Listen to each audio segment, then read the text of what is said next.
and all of those. Let's see if we can't get something else. All right, I'm going to go to another one of my books, and I'm just going to do it this time, Mitzi, okay? I'm just going to open it up and let it fall, wherever it falls. All right, it's saying, I'm going to go with this one. Jupiter, expanding your life. Expanding your life. How do you do that? With colors. Colors, you are all about colors. Many faces do you display in the run of a day? Now, I started this with this hat. And Mitzi, I want you to come over here again. Throw me another hat. We wear many hats. We have many faces of personality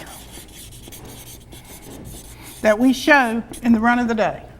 Okay, which one are you going to give me, honey? Oh, look at all those cards down there. You ready? All right, switching up. All right, totally different energy. All about colors. Have I got it on right? All right. Many faces do you display in the run of a day. Your one search is for authentic emotion. Now, this is what I'm talking about when I'm talking about having real fun. I'm talking about authenticity. I'm talking about separating your feelings from your mother's. Separating your feelings from your mother.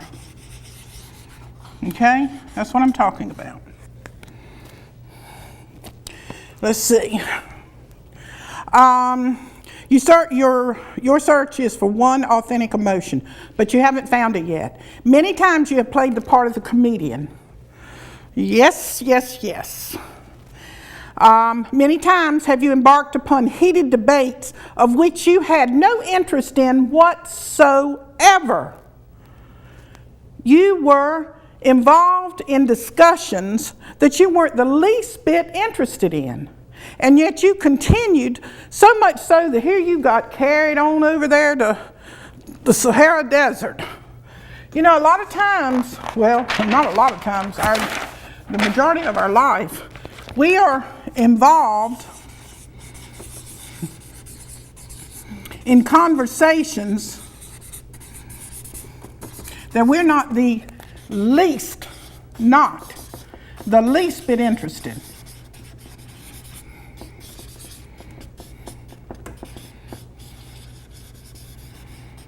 Yet we continue on. Why? Why do we do that? Why do we play so many different hats in an hour? We can change from happy to sad to glad to indifferent to mad to hungry to lingering in the past. Okay? We can do all those. All right? That's the moon. That's your mother. Now, on other shows, you've seen me. You've seen me go over this over and over and over and over and over. Number 20. Father, mother, child. And these are the aspects that we are trying to get in touch with in ourselves. It is not the father on the outside of it. It is not the mother on the outside of us. And it is not the child of which we have or have not had dealings with whatsoever. It's not on the outside of it. It is inside of us that we must come to terms to terms with. Now, the mother that you have that brought you into this life influences this mother. The father that you had influences the father that's inside of you. And of course, the child is always influenced by the son.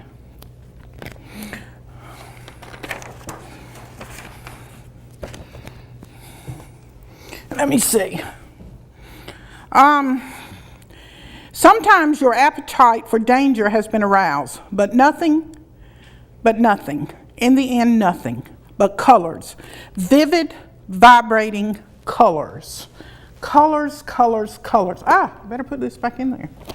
How much of your life, good gracious, I just knocked them all down. How much of your life do you invoke with vibrant colors? I mean, super vibrant colors.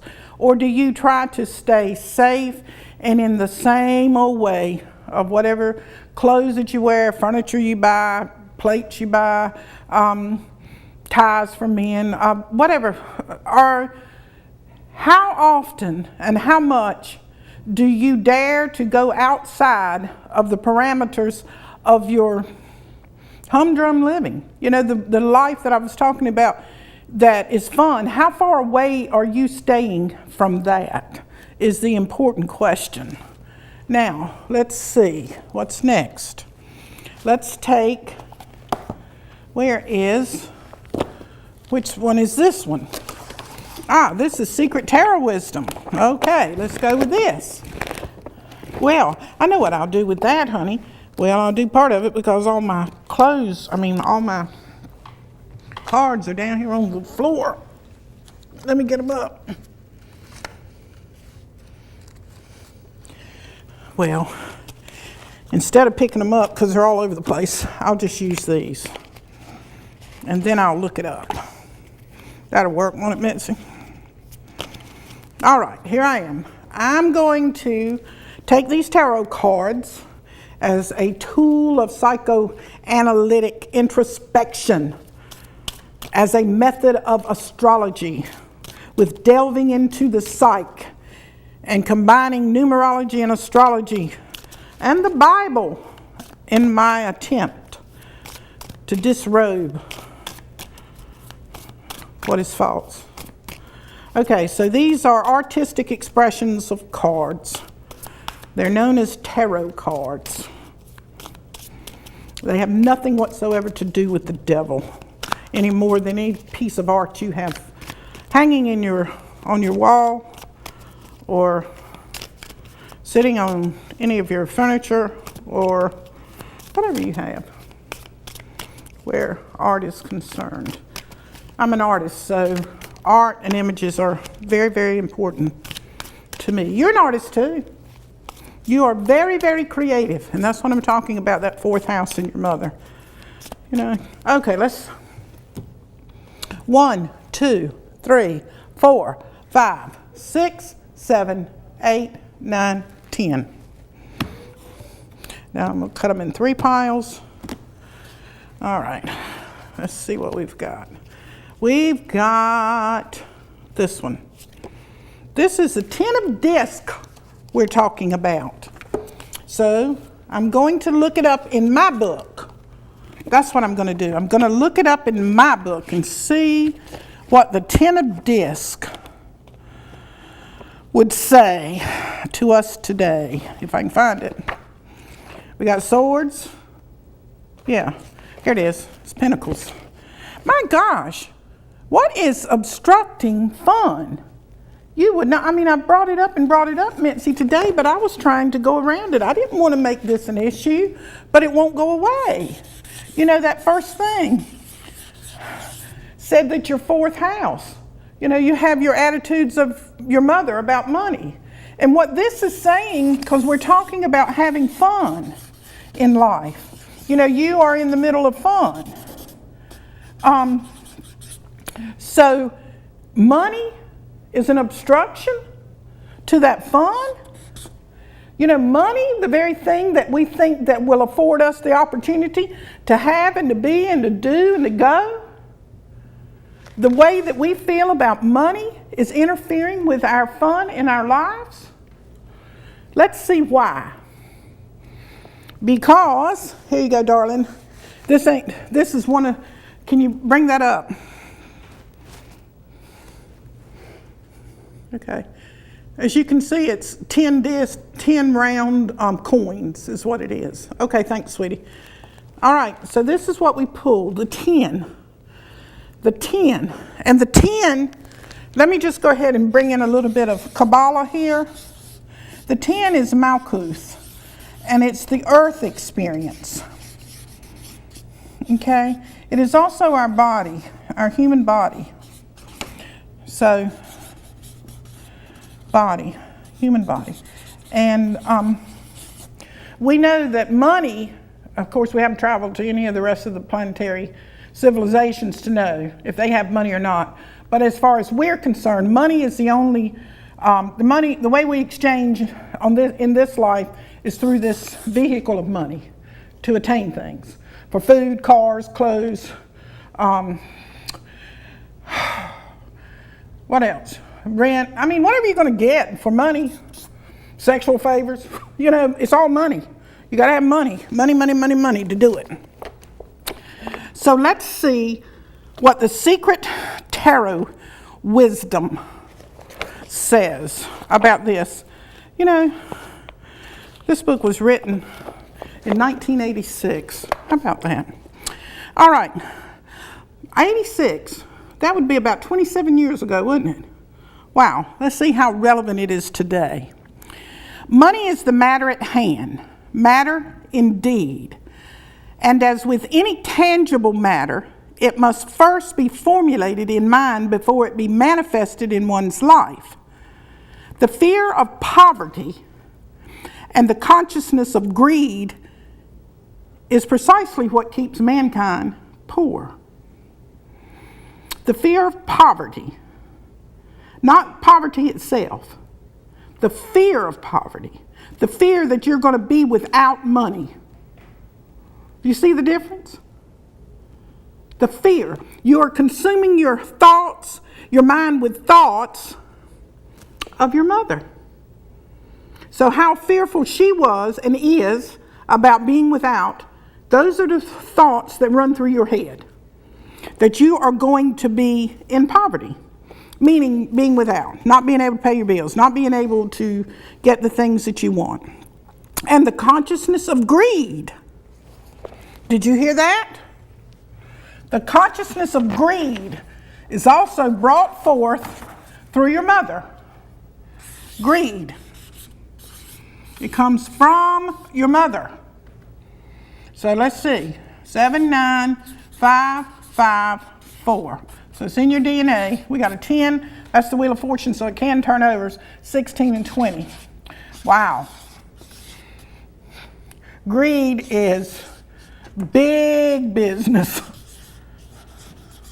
In fact, it's so big business that it's global, I would say. Wouldn't you? All right. Now, you know, Jesus said, I mean, it's spoken in the Bible. I love these terms. If you're saved, your whole household will be saved. And of course, people think that that means being saved from hell. Well, if you're in fear of fear of poverty, or you're enslaved by greed, you are in hell. You are in hell fire. If any of those two things are ruling you.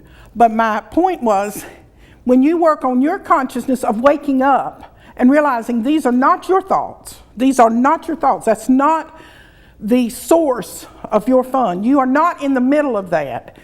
They are and have been transferred from your mother and her mother and her mother and her mother down the line. When you arrest, R-E-A-R-R-E-R-R-E-S-T, arrest those feelings, then it saves your mother. You see? When you take conscious participation in your life, since the umbilical cord is still there, the invisible umbilical cord, you help pull her along. if she's not capable of doing it. Do you understand that? Big business. All right, let me see. The fear of poverty, and the consciousness of greed is precisely what keeps mankind poor. So if you're consumed with wanting more and wanting more and wanting more and wanting more and wanting more and wanting more and wanting more, so much more that you can't even contain it, that is greed. You must be satisfied with whatever you have in the hour that you have it. That's what Paul said. I have therefore learned to be content in whatever state I'm in. That is showing up for your life, and that is becoming conscious, and that is getting a hold of your own thoughts. Okay, I have one piece of bread this hour. I am happy to have that. Okay, no one can have money or material prosperity without first thinking with a mind of plenty. All right, Mitzi, did you hear what I just said? No one can have money. No one can have money or material prosperity without first thinking with a mind of plenty. A mind of plenty. Now, I need to stop here because you know what happens. We think we know, whoo, it's getting really heavy, really, really heavy. So we're going to hope that it doesn't toss over somehow. Maybe. We think we know what the word plenty entails. So here, when I read that, immediately you had your ideas of what you thought a mind of plenty means. But you don't know if that mind of plenty and your ideas about it are yours or your mother's. So let's find out what plenty is. It says you can't have money. Are you interested in having money? Are you? Then you got to have a mind of plenty in order to have it. You know that's that 20, but I'm not going to do it. And there's that. I'm going to put that up there. Only because I saw it was going to make that 20, and that's big business. Okay? The heart of plenty is big business, just like greed. Big business. So you can't have an idea of a little bit. Okay, I got enough. I realize that. I know Paula told me to say I've got enough. No.